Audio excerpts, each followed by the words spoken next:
விஜய்னு ஒரு பையன் இருந்தான். அவனுக்கு சுவாச நோய் பிரச்சனை இருந்துச்சு. சின்ன வயசுலேருந்தே மூச்சு விடுறதுல சிரமமாக இருந்துச்சு. எந்த சிகிச்சை செஞ்சாலும் பிரச்சனையை சரி செய்ய முடியலை.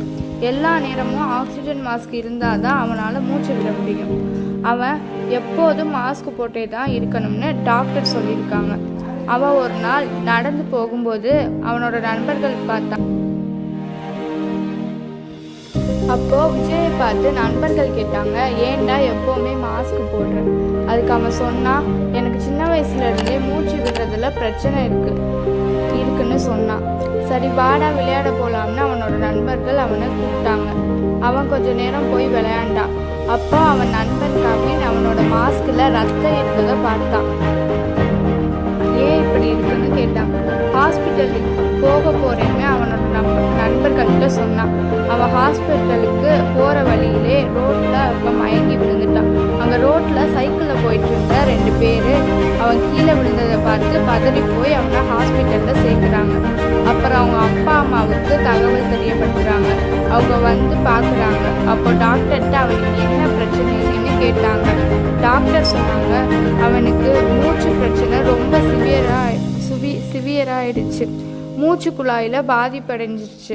அதனால தான் ரத்தம் வருது. அதை சரி செய்யவே முடியாதுன்னு சொன்னாங்க. அவங்க அப்பா அம்மா மனசு உடைஞ்சு போயிட்டாங்க. பிறகு நண்பர்கள் வந்தாங்க.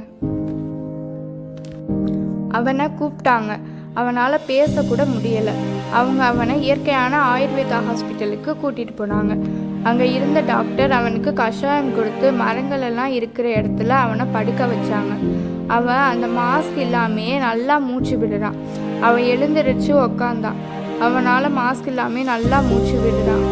விஜய் எல்லார மாதிரியும் நல்லா மூச்சு விட முடியுது.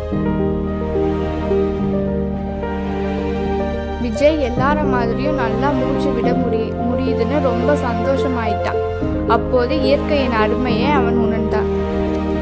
இயற்கை நம்மளை கேட்காமலே நமக்கு எவ்வளவு நல்லது செய்துன்னு அவனை சுற்றி இருந்த மரங்களை ஆச்சரியமாக பார்த்தான். மரம் வரம்னு உணர்ந்தான்.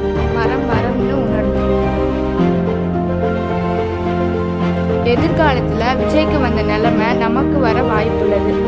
நாம் எல்லோரும் சேர்ந்து நிறைய மரங்களை நடணும். இயற்கை வளங்களை அழிக்கக்கூடாது.